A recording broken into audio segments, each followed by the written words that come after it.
Hello, everyone, and good morning and good afternoon to everyone. Thank you all for taking the time to join us for today's webinar, Hook and Chain Attacks, How Safe is Your Safe? Today's content will be around the risks and vulnerabilities of ATM security attacks. My name is Heather Minnock, and I'd like to welcome you and cover just a few housekeeping items. Today's presentation is being recorded. The replay link and presentation deck will be distributed tomorrow in our post-webinar thank you email. And again, during today's webinar, all phone lines will be muted. However, questions may be submitted at any time through the Q&A feature located at the bottom of your screen. Please use the Q&A feature to send your questions to all panelists, and we will address them during our Q&A session as time permits. And now I would like to introduce our presenters. First, we have Greg Collins, Security Domain Solution Sales for Americas Banking, Diebold Nixdorf. Next is Scott Haroff, Chief Information Security Architect, Global Advisory Services, again with Diebold Nixdorf. Finally, we have John Apgar, Principal Product Manager, Hardware Product Management with Diebold Nixdorf. Welcome, gentlemen. Thank you. Good afternoon. Okay. All right, so for today's agenda, we will cover North America trends on hook and chain attacks, as well as the impact of these ATM security attacks on FIs across the US. We'll discuss the vulnerabilities associated with these types of attacks and ways that you can mitigate these risks within your ATM channel. Next up is a free resource from Diebold Nixdorf that you can subscribe to for notification of any kind of ATM security attack in your area or globally. And lastly, we'll review some live security footage of a hook and chain attack, as well as some home movies we created to penetrate our own DN series terminals. So without further ado, I will pass it over to Greg Collins. Welcome, Greg. Thank you, Heather. Really appreciate that introduction. So let's get into it. Today's security webinar, as Heather mentioned, revolves around the hook and chain attacks that have been pervasive across the industry over the last couple of years. Really, our goal for today's session is threefold. We want to build and inform awareness around the risks. You know, we're going to be taking a look at things like the frequency of attacks, as well as the impacts to those financial institutions that have been attacked. Secondly, we want to educate on the methodology. So how the bad guys are actually compromising the ATM chest, how they're attacking the ATM. And then finally, we'll get into the mitigations, the recommendations, if you will, to try to head off this attack and minimize your risks. So in the vein of building awareness, featured in this slide is 5 different news clips that we pulled off the internet that was reported by local media for those institutions that have had hook and chain related activity. Essentially, in this type of attack, the bad guys are leveraging a stolen truck, using a hook and a chain to basically attack vulnerable points within that ATM safe door and literally rip that ATM safe door from the chest and grab the cassettes. And this attack literally takes just a couple of minutes. And you're actually going to see a video here in just a little bit as to what we're talking about. But before we go there, in terms of the terminal types that are susceptible, of course, it's the island ATMs that are most susceptible or that are susceptible to hook and chain. Specifically, there's a terminal type of island that has a horizontal dispenser that is particularly vulnerable. And the bad guys need a large runway, if you will, perpendicular to the face of the ATM to leverage their stolen vehicle to pull that safe door off. If you take a look at the last image that Heather pulled up in the bottom right-hand corner, you'll see 2 different ATMs there. The one on the outer lane, of course, has been attacked. You can see that drive lane in front of that ATM is rather large and gives the attacker the ability to use that pickup truck to apply that force. On the flip side, the terminal that is on the inner island of that same image is the same terminal type, so it's susceptible to an attack, but the bad guys do not have clear and free access because it's obstructed by the outer island as well as the ATM sitting on that island. So when you think about risks to hook and chain, we want to think about ATM island, ATMs, and those that are in a physical placement that lend itself to this type of attack. Generally speaking, the attackers are very well organized, and again, we'll see that in the video that Heather's going to play. They know what they're doing, and once a bad guy finds a terminal type that can be compromised, as long as there's available targets in the area, they're going to keep pressing down that path. This is not an attack that is unique to either small FIs or large FIs. It's really all about the terminal type and the island placements that leave customers vulnerable. So Heather, I think now that we've introduced the attack, I think we're going to go to our first poll question. And really we want to gauge from the audience, how close these attacks have hit home to your geographic vicinity. Heather, you want to take the first poll question? Yes, absolutely. Okay, so I just pushed up poll number 1. The question is, are you familiar with hook and chain ATM attacks? And if so, how close have they come to your FI? You'll see the answers there. My FI has been directly attacked. Heard of neighboring FIs in my area. You've only heard of these attacks. You've never heard of a hook and chain attack. So I'll give you just a couple seconds to finish filling out that poll. And while you are doing so, I just wanted to provide a few reminders again. The webinar is being recorded as we speak.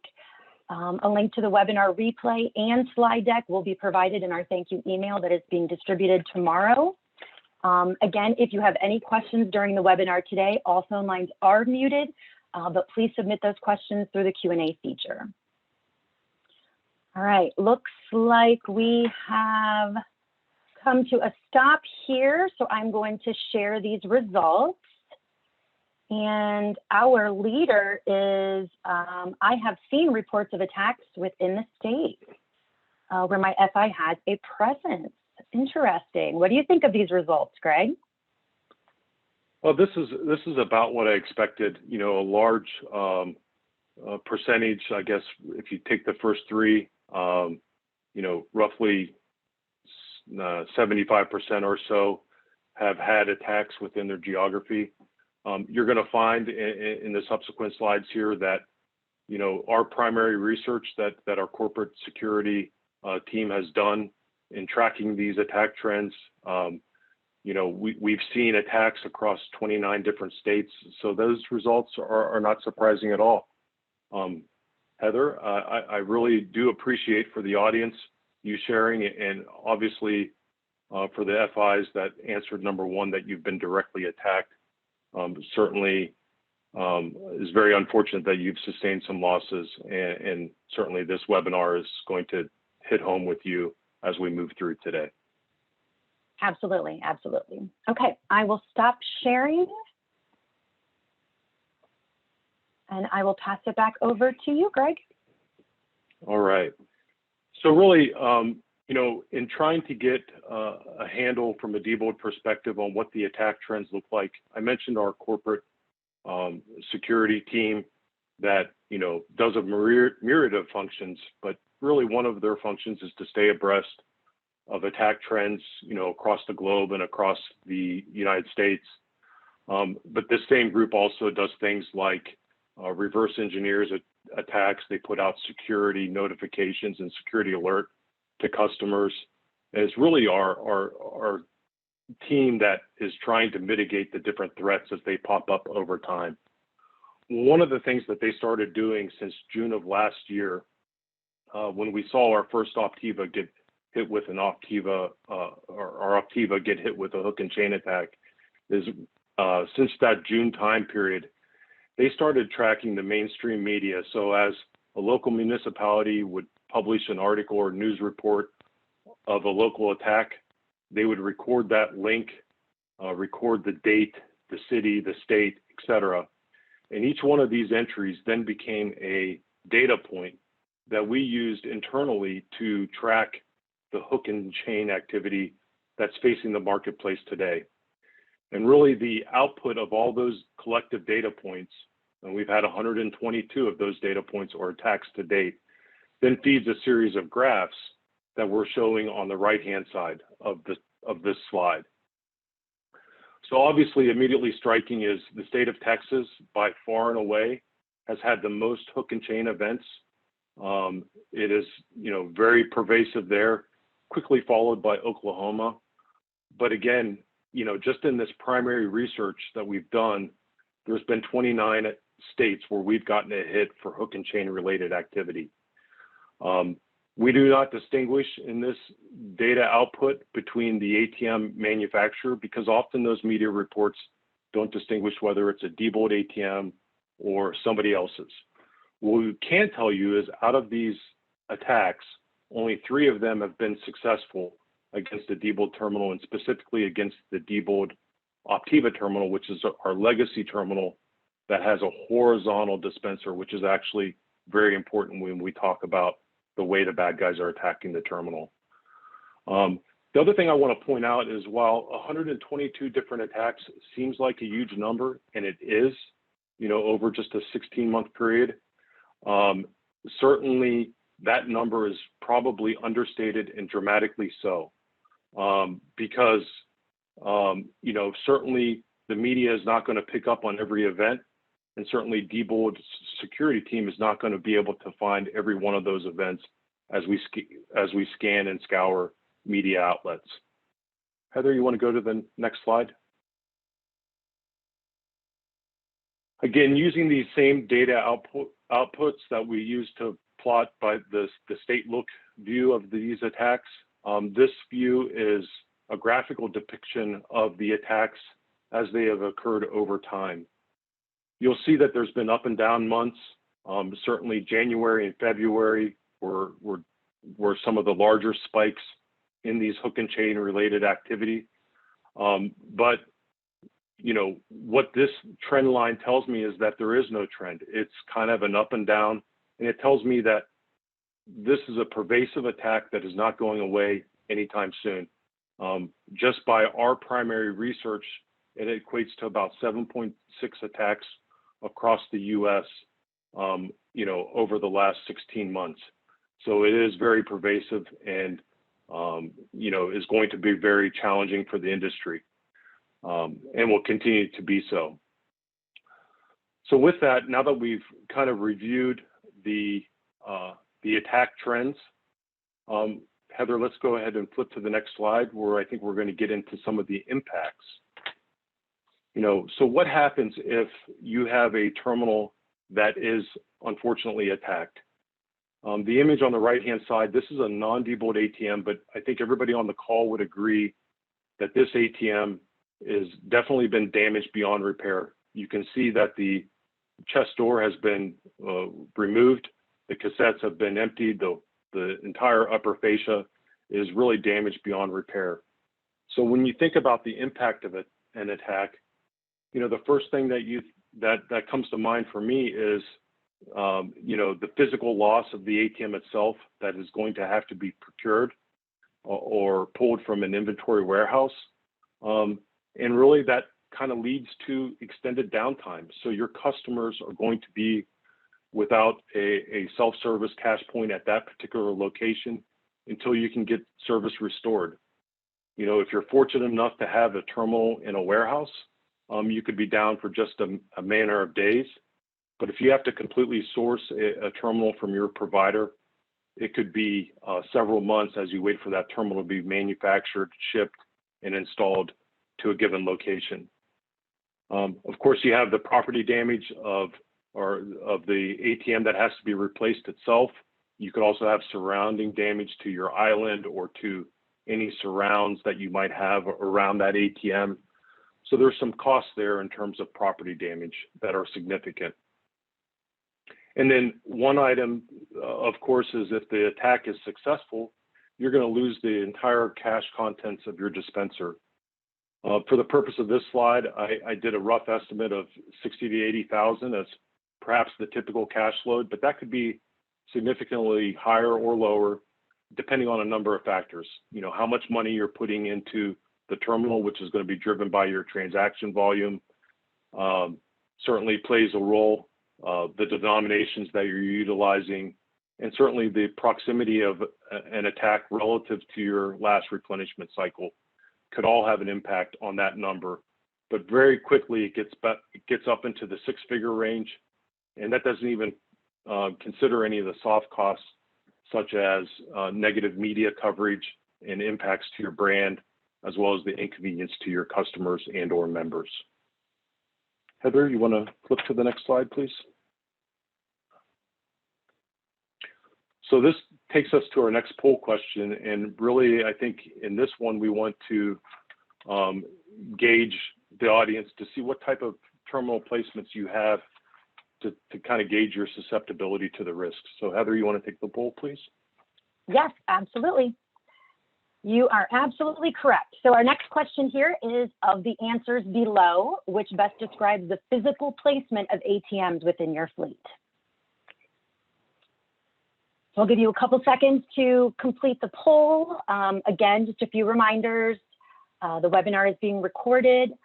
The replay and the slide deck will be provided in a thank you email that will be distributed tomorrow. Again, if you have any questions, feel free to use the Q&A feature at the bottom of your screen.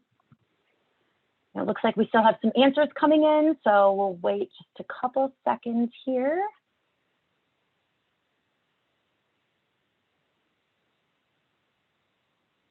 All right. All right, I'll share the results here. Looks like a fairly significant portion of my fleet is an exterior island ATM. Is our winner. What do you think of that, Greg? Yeah, as expected, certainly people that are going to gravitate to this webinar are folks that have ATMs that are at risk, right? And those for the hook and chain, those at-risk terminals are the island ATMs. For those on the call, the 12% that do not have any exterior island ATMs, really hook and chain is not a huge concern. There's certainly other physical attacks and logical attacks that could put your ATM network at risk, but this specific hook and chain is really going after those island ATMs. And then that last bucket, I guess the bottom response, do you have effective mitigation? I think it'd be interesting as we go through the webinar if those responses would go up or down depending on after you hear myself and the rest of the team kind of discuss the methodology, which is where we're going to go to next. But really, Heather, this is as expected. U.S. customers deploy a lot of drive-up ATMs. They could either be through the wall or island ATMs, and we see a ton of both, across the marketplace. So this is really as expected. So Heather, I think we can close up the poll. Yep, you're exactly right. I think it's an issue, especially in locations that do have a lot of drive-up lanes. Yep. Okay.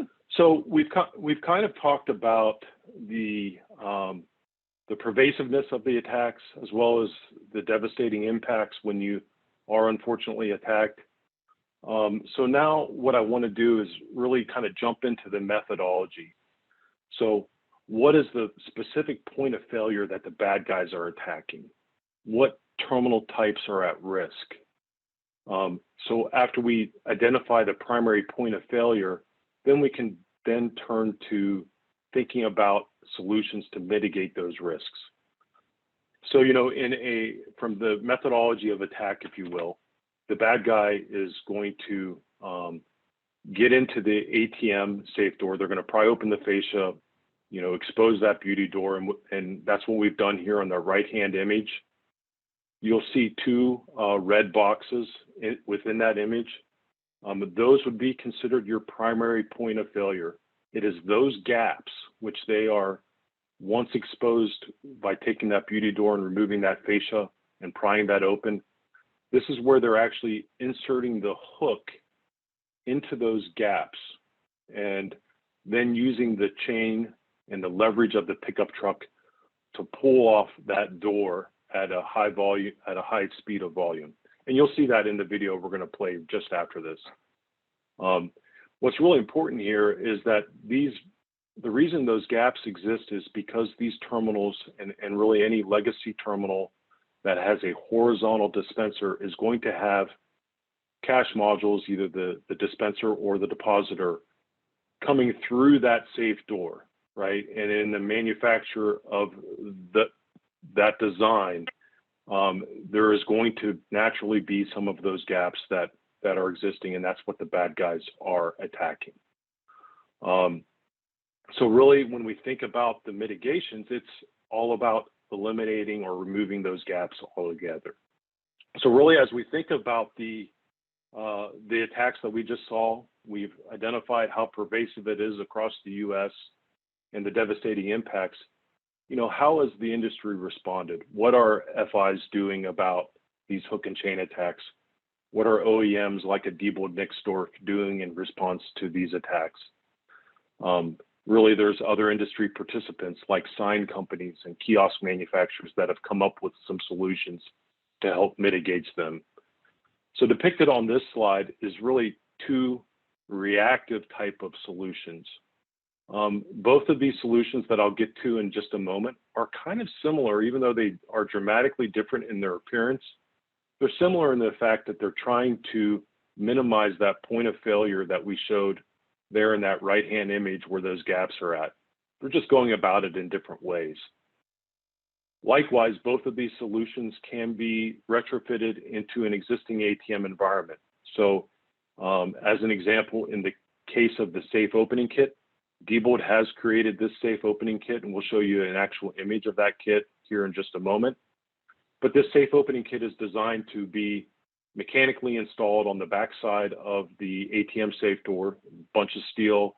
And basically what we're doing is we're closing down the gaps in that blue area so that a hook and chain, or the hook portion of the chain, cannot easily be inserted in by the bad guys. Some of our competitors in the industry have also created their own version of a safe opening kit for those dispensers that are the legacy type, that are horizontal and have these, you know, these gaps that can be attacked. What we do know in talking to one of our partner FIs is that they did install the safe opening kit offered by a non-Diebold manufacturer into one of their ATMs, and that kit was subsequently defeated. So this is not, neither of these solutions, in fact, are silver bullet solutions that are going to prevent attack, but what they are going to do is add some time and some complexity to would-be attackers.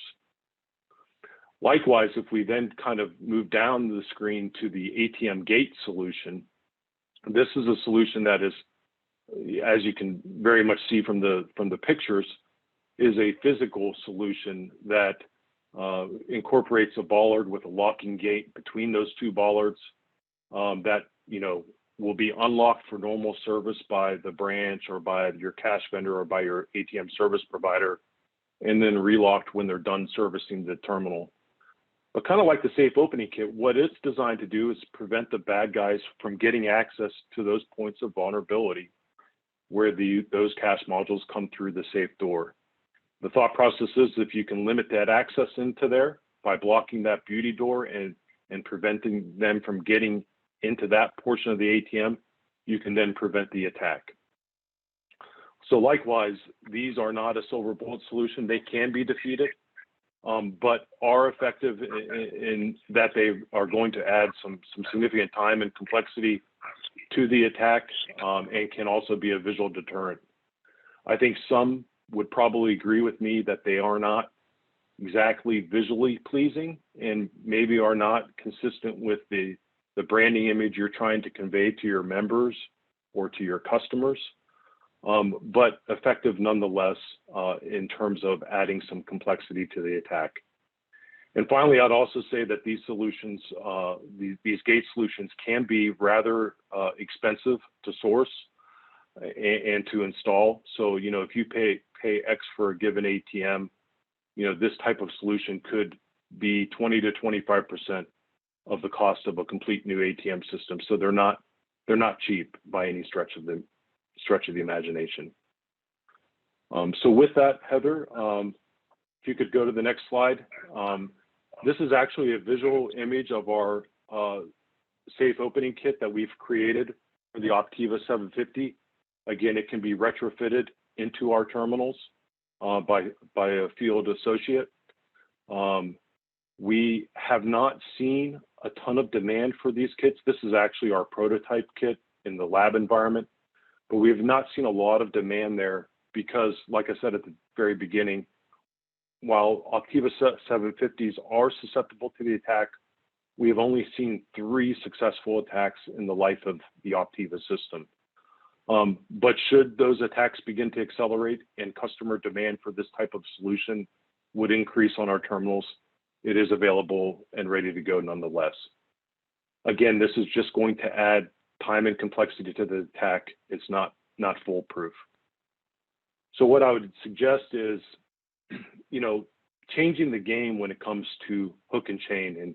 And fortunately, at Diebold Nixdorf, we've designed in our newest platforms, the DN series, and just before that, the CS series, we've designed our safe to be more secure overall and specifically eliminate the points of failure within those terminals to a hook and chain attack. Heather, next slide. So this is kind of what I'm talking about. So, in these terminal types, not for security alone, but we changed from a horizontal dispenser to a vertical dispenser. The net effect of that was to create a unit that by its very design is not susceptible to hook and chain. And what I mean by that is if you take a look at the image on the right-hand side, which is a blow-up of a DN 490 safe in the blue outline, you'll see that there are no cache modules coming through that safe door.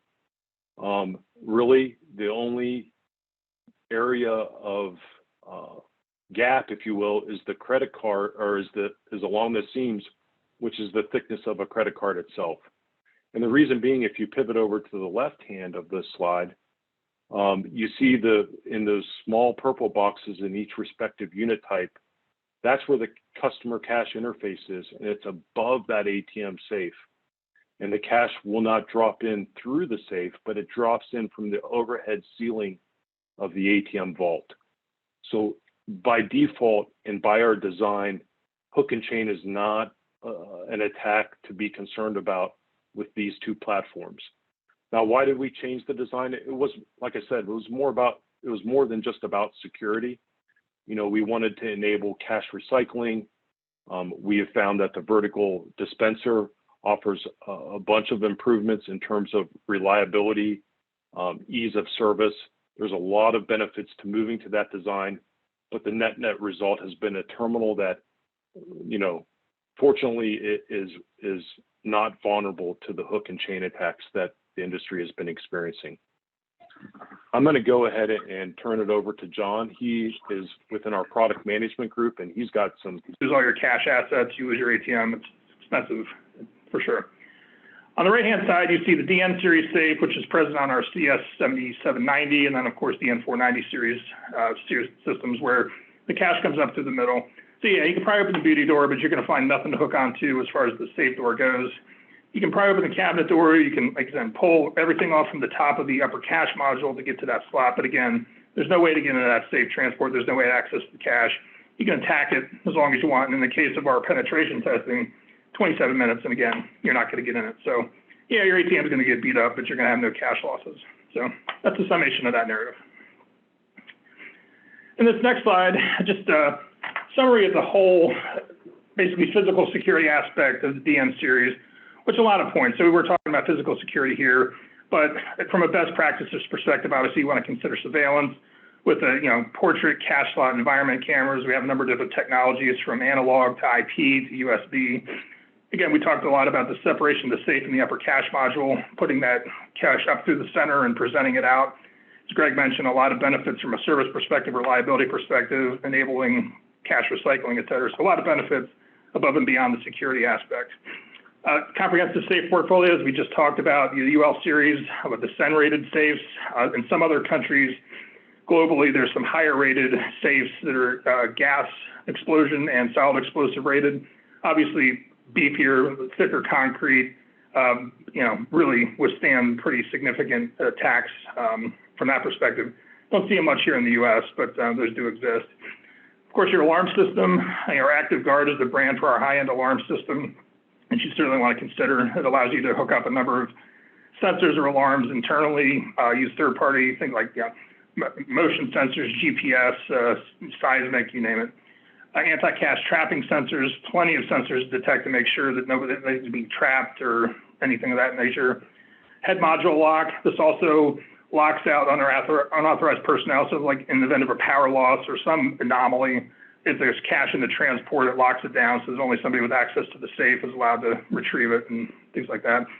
And then lockable and anti-tamper cassettes are also available too, just again, as part of that entire package portfolio to really maximize the security of the DN series ATMs. Hey, John, another quick question for you. Yes, sir. So if I have an Optiva and I'm, doing cash handling, maybe I'm a branch employee, maybe I'm a cash vendor, what's the big difference, for me as a person removing and reinserting cassette between the old design of the Optiva cassettes coming in and out and the new design of the DN series, and what's that mean to me as far as safety? Well, we did a lot of studies on this, of course, when we were developing the product line, of course. So in the legacy system, it's a horizontal orientation. So, usually the cash in transit people or the tellers have to kneel down and insert the cash and pull it in and out, and they're not able to do it standing up usually. With this design, it's a vertical, it's a drop-in approach. So there's a number of benefits to that. Certainly, they're easier to carry, they're easier to lift in, and they're easier to drop out. A lot of the ergonomic and human use studies we did confirmed that. Cash in transit people preferred it, tellers preferred it. So a lot of the research we did supplemented that. So I think that's the feedback that we've been getting with that particular design. It's just easier to handle. The cassettes are a little bit bigger and they would weigh a little bit more, but again, that drop in and pull out is easier than the horizontal. Cash in transit also likes it too because it enables them to be able to watch the area around them more easily, be prepared, hand on the pistol or whatever. It's a little bit easier with that drop-in cassette versus kneeling down and sliding them in. So a lot of benefit for that design. Thanks, John. Sure. All right. So John, I'm going to, and team, I'm going to go ahead and close up the webinar, the formal portion of it with this final slide.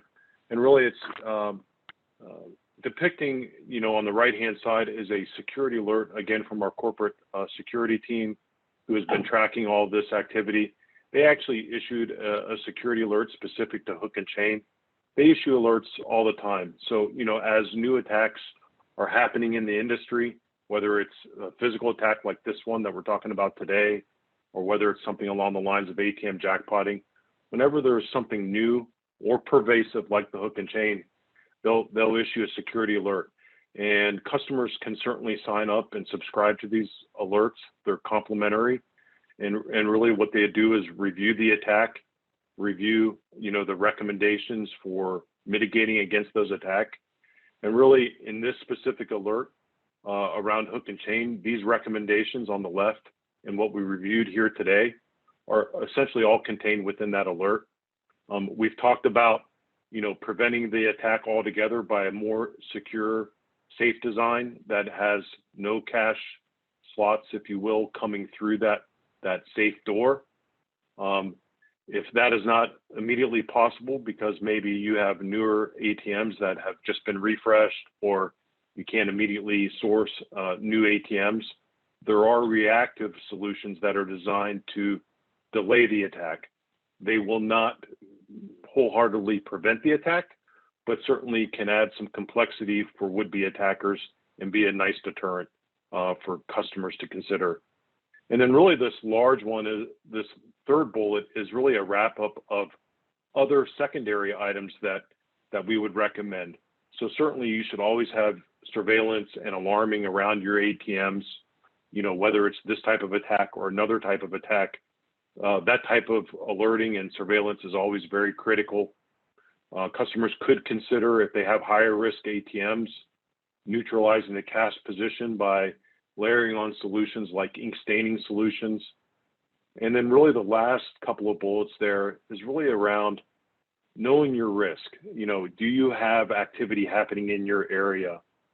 Are your neighboring institutions being actively jackpotting? Do you have island ATMs that have that large horizontal access to the front? If all of those are yes, you might want to consider reducing the cash position in those high-risk drive-ups until you can get a more permanent solution. So with that, Heather, I'm going to turn it back over to you and Scott to talk about security assessments, launch a final poll, and do some Q&A. Awesome. Thanks, Greg. Passing it over to Scott. Super. Thank you very much. And what I'd like to do is just spend a minute or two talking about a complimentary security assessment that Greg and I do for customers. We've probably done just about 200 of these in the last calendar year. And what it really is, it's an opportunity for us to sit down with you and look at just over 100 different security aspects of your ATM fleet, talk to you about where we think you are compared to best practice and compared to your peers, help you understand all the different individual security items, give you time to ask questions and gain clarity on what those items are, and then put together a roadmap for you that says, well, here's where I am today, and now that I spent the last half hour with you or 45 minutes talking about all these things, now I know I should do something a little bit different, and now I can go to my manager with a concrete plan and a documented assessment that says, here's why we want to do something different on our fleet. Maybe 6 months down the road, maybe a year down the road, maybe it's your next ATM replacement. But it gives you a really solid roadmap from a security risk and compliance perspective around your fleet and what to do next. Heather, back to you. Awesome. Thank you, Scott. All right. So anyone that has any interest, feel free to send an email to the email address you see on your screen to request a complimentary ATM security assessment. In addition, I have our final poll question. Let me pop that up for us.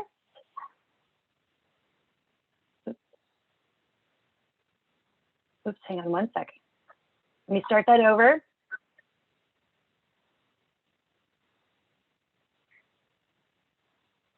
There we go. All right.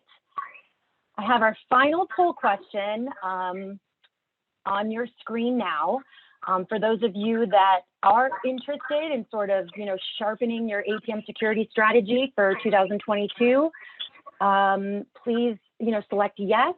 Therefore, you will receive a complimentary ATM security assessment where Scott and Greg will review all of these items for you. We'll give you just another couple seconds. And right after this poll, we are moving into our Q&A. So if you have any questions, feel free to use the Q&A feature. We've got a lot of great questions in here, so make sure you get yours in. All right, I'm going to end the poll here. I will not be sharing any results. All right. All right. Okay, so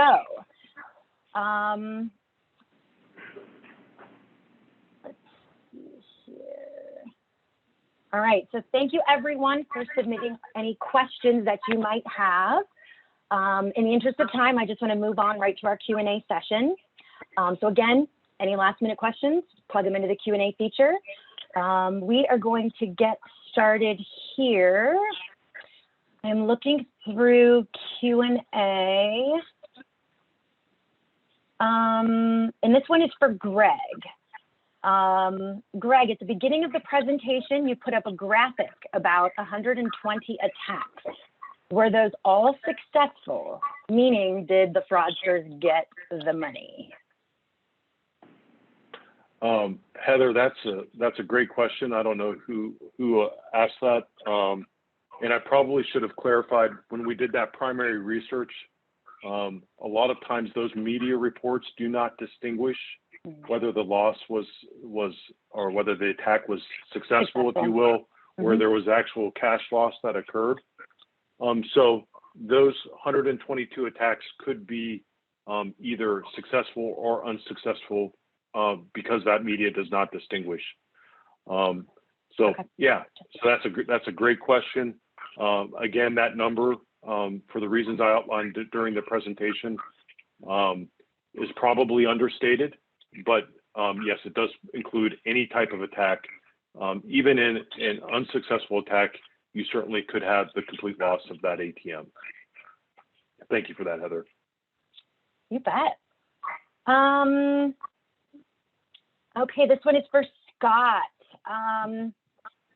In your opinion, why the prevalence of attacks in Texas and Oklahoma versus other states?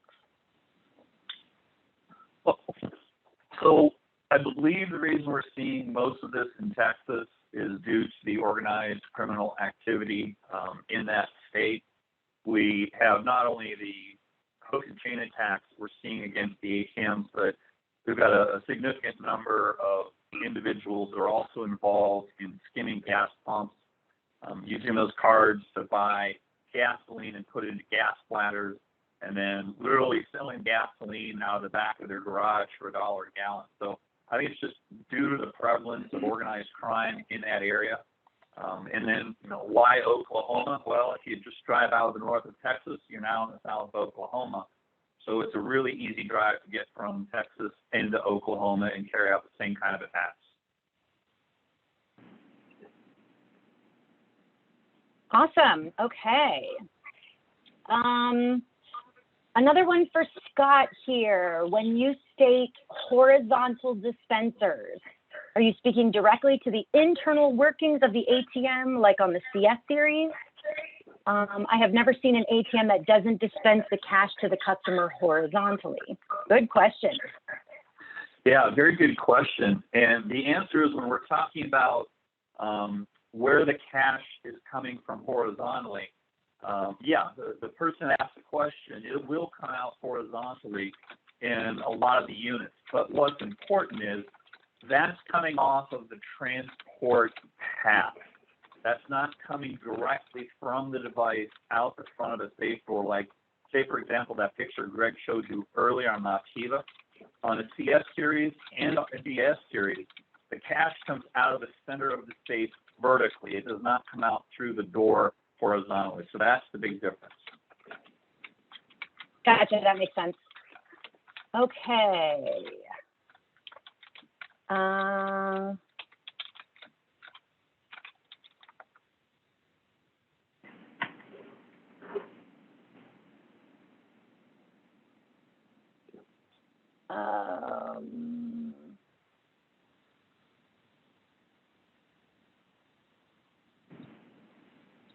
All right.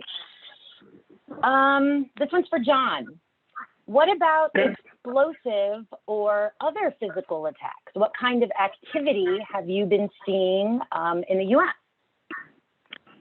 So there's been a couple of explosive attacks. So particularly last year in the Philadelphia area, during the social unrest, there was a group of people going around using commercial grade fireworks attempting to breach ATMs. Didn't really work. Made for some nice videos, but they really didn't. It didn't happen here. So we're really not seeing explosive attacks much here in the United States. This is more of a certain areas of Europe and South America is where we're seeing those. From that perspective, we do offer and sell in those regions explosive and gas-rated safes. Of course, they're available here, but again, that's not really something that we're seeing a lot of here in the U.S. What we talked about today, these physical ram raid / hook and chain, are really what are prevalent here. And again, the message here was how to prevent that with our solution. Awesome. Back to Scott. Do we know what ATM make and models are the most attacked or most vulnerable to these type of attacks? So, as Greg said a little bit earlier in the webinar, of the grand total of all the deployed Optivas, we've only seen 3 successfully attacked. So 3 Optivas and a grand total of 0 on the CS successful, grand total of 0 on the DN series successful. So, I can tell you that the Diebold machines that are out there are not the ones that are being successfully attacked. What we're hearing anecdotally from customers and from the news reports and research is that our primary competitors, Kiosum and NCR, are the ones that are really having the most problems with these kinds of attacks. Awesome. John, if Optiva is susceptible to attack, why has there only been 3? So the way I would answer that is on the Optiva, on the 750, there's what we call a tissue box, and I get this question all the time. So I believe in the appendix you have a picture of what we call the tissue box, but there's a supplemental metallic part of the fascia. There you go, that's a picture, right? So even when you get the beauty door open, you get access to the safe from that perspective. There's still a supplemental step to find a way to breach this and pull it off. So that adds time to the attack, and that's a complexity that, criminals, when they're trying to get in and out as quickly as possible, they want the low-hanging fruit. This adds time, this adds complexity. So I think that's part of the design feature that has made the 750 a non-attractive target for this group, and why only 3 out of an I base of 13,000 have been successfully attacked. Okay.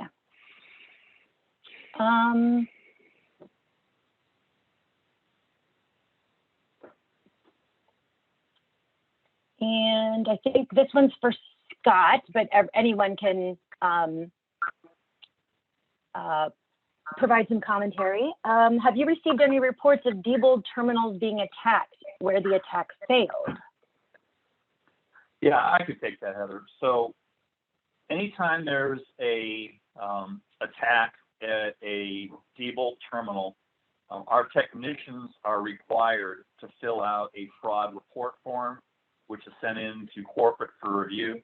I'm one of the people that reads every one of those emails and sees what's going on around the country relative to these attacks. And essentially, what we see most, we put into the category of vandalism. Physical damage to the monitor, physical damage to the card reader, maybe physical damage to the safe. So I do see quite a bit of unsuccessful attacks. Almost all of them result in no cash loss at the ATM. Again, skimming at the ATM is probably the #1 form of acquiring cash, not from the ATM you attack, but through the redemption side. And then I would say coming in #2 is the jackpotting through a variety of different techniques. Okay, great.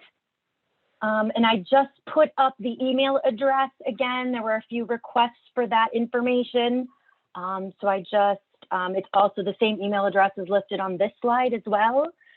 So I think we are right at the top of the hour, guys.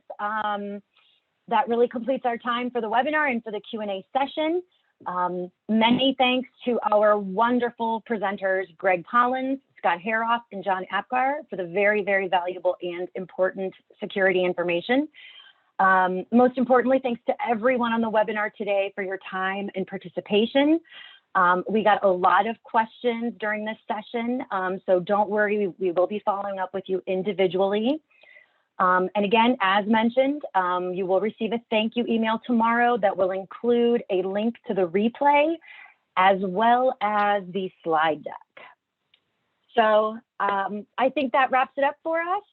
Thank you so much for attending to everyone, and enjoy the rest of your day.